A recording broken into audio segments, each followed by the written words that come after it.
Hi everyone. In today's session, we are going to talk about intraosseous drug administration.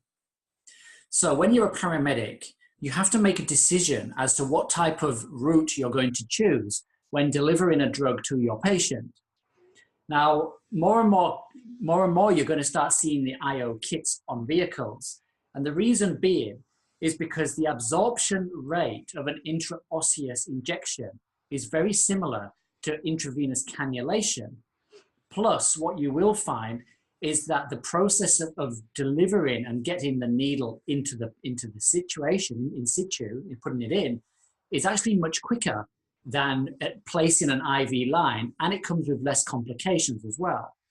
Now, not every ambulance service will allow every paramedic to do this skill because it's still an emerging area of practice.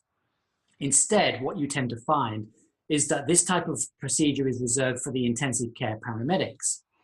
Now, you also have to remember that you can undertake this skill in both the conscious and the unconscious patient, but it has generally been reserved again for patients who are unconscious and in cardiac arrest.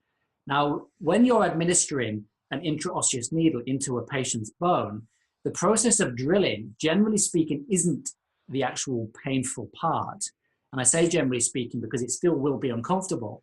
But on a conscious patient, when you're trying to suck back on the needle to make sure there's bone marrow coming out, to make sure you're in the right place, and then on top of that, administering a drug into the bone, that is the most painful part, which is why most services will tend to reserve it for intensive care paramedics, because they need to give lignocaine into the bone.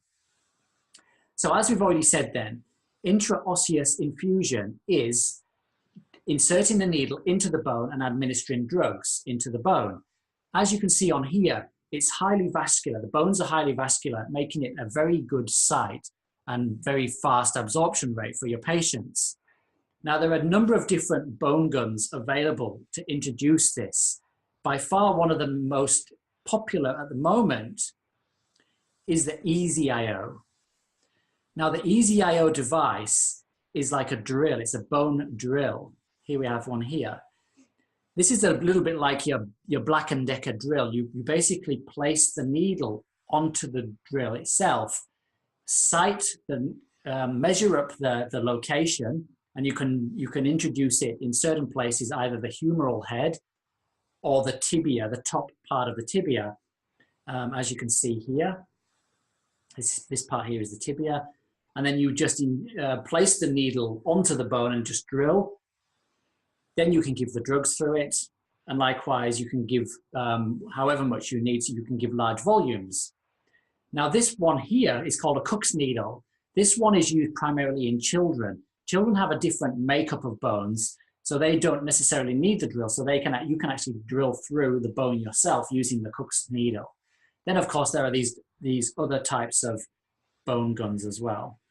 Okay, so that's a bit of a snapshot into intraosseous infusion. I hope you've enjoyed the micro lecture. My name's Sam Willis, and I look forward to talking to you again shortly. Thanks, guys.